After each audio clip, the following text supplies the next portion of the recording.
সালাত পড়ার জন্য তো সালাতের কায়দা কানুনগুলো, ফরজিয়াতগুলো, উজুবগুলো অবশ্যই জানতে হবে। তো যদি এমনটাই হয় যে না, ওনার ভারসাম্যহীনতা এতটাই বেশি যে উনি বোঝেনি নাকি করছেন। আমি ঢাকা মিরপুর থেকে বলছিলাম। আমি জানতে চাচ্ছি, আমার দাদি ওনার 100 বছর, জি 100 বছর 100 বছর প্লাস বা মাইনাস ওনার বয়স। উনি মানে কিছুদিন আগে, সপ্তাহ 2 আগে অসুস্থ ছিল। এখন সে আর কি মানে মানসিক ভাবে মানে সুস্থ না, আমরা যেটা বুঝতেছি।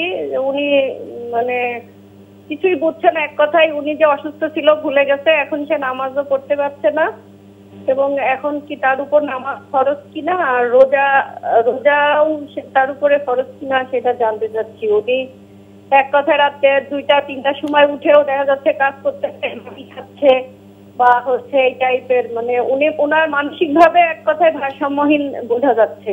জি জি জি। আপনাকে ওনার উপর নামাজ এবং রোজা আপনার কি আর কোনো প্রশ্ন আছে? না, আমার আর ধন্যবাদ আপনাকে।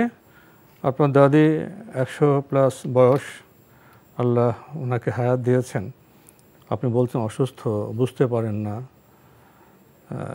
তো এই অবস্থায় ওনার উপর কি নামাজ রোজা এগুলো ফরজ হবে? সালাতের ব্যাপারটা হচ্ছে যে যদি হুঁশ না থাকে, ওনার অজু আছে কি না উনি যদি বুঝতে না পারে, সালাত পড়ার জন্য তো সালাতের কায়দা কানুনগুলো, ফরজিয়াতগুলো, উজুবগুলো অবশ্যই জানতে হবে, সেন্স থাকতে হবে, উপলব্ধি থাকতে হবে। তো যদি এমনটাই হয় যে না, ওনার ভারসাম্যহীনতা এতটাই বেশি যে উনি বোঝেনি নাকি করছেন, উপলব্ধির মধ্যে উনি নেই, তাহলে ওনার উপরে সালাতের ফরজিয়ত আর থাকবে না, শরীয়তে কোনো বিধান তার উপর থাকবে না।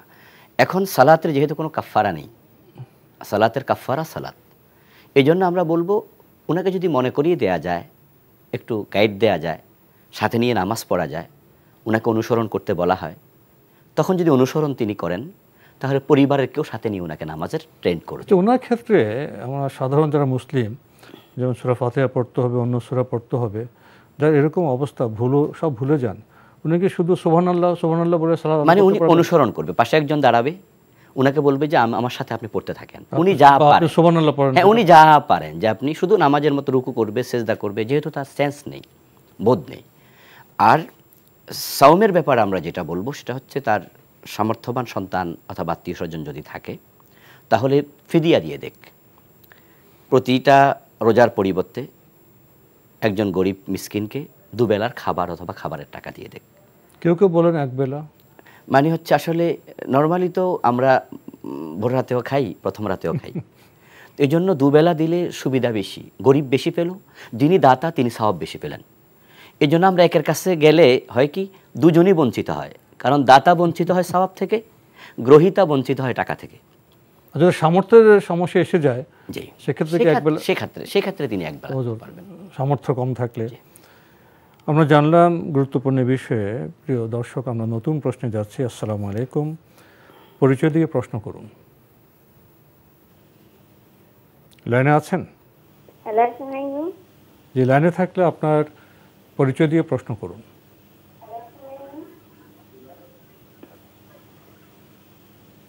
আমরা আপনার কণ্ঠ তো শুনলাম, আপনি কি লাইনে আছেন? হ্যাঁ, লাইনে আছি। হুজুর, আমার প্রশ্ন হচ্ছে, যদি উযু করে মাথায় কাপড় ছাড়া, তাহলে কি উযু হবে নাকি মাথায় কাপড় দিয়ে উযু করতে? অনেকে বলে চুল বের হয়ে গেলে নাকি নামাজ হয় না। আর কোনো প্রশ্ন আছে? হ্যাঁ, একটা প্রশ্ন হচ্ছে যে মেহেন্দি কিনতে পাওয়া যায় দোকানে, কেমিক্যাল জাতীয়, ওগুলো কি হাতে না ব্যবহার করলে নামাজ হবে, উযু হবে? দ্বিতীয় প্রশ্ন পেয়েছেন, ধন্যবাদ আপনাকে। প্রথম প্রশ্ন তো, মাথায় কাপড় না থাকলে অজু হবে?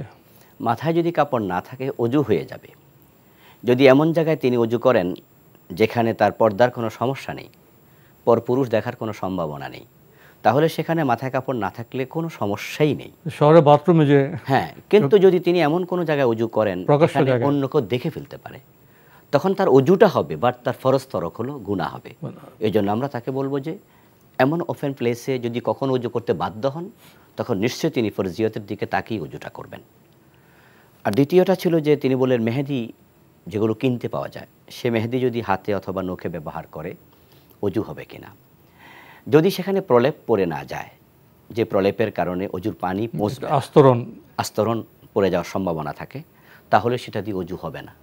আর যদি মনে করেন যে না সাধারণ মেহেদির রং পানি পৌঁছবে, তাহলে এই মেহেদি ইউজ করলে কোনো অসুবিধা নেই, অজু হয়ে যাবে। আস্তরণ পড়ে গেলে সমস্যা, আস্তরণ পড়লে অজুর পানি পৌঁছবে না, সমস্যা। তাহলে এক্ষেত্রে এই ব্যাপারে সচেতন থাকতে একটু সতর্ক থাকবে আদৌ আস্তরণ পড়লো কিনা।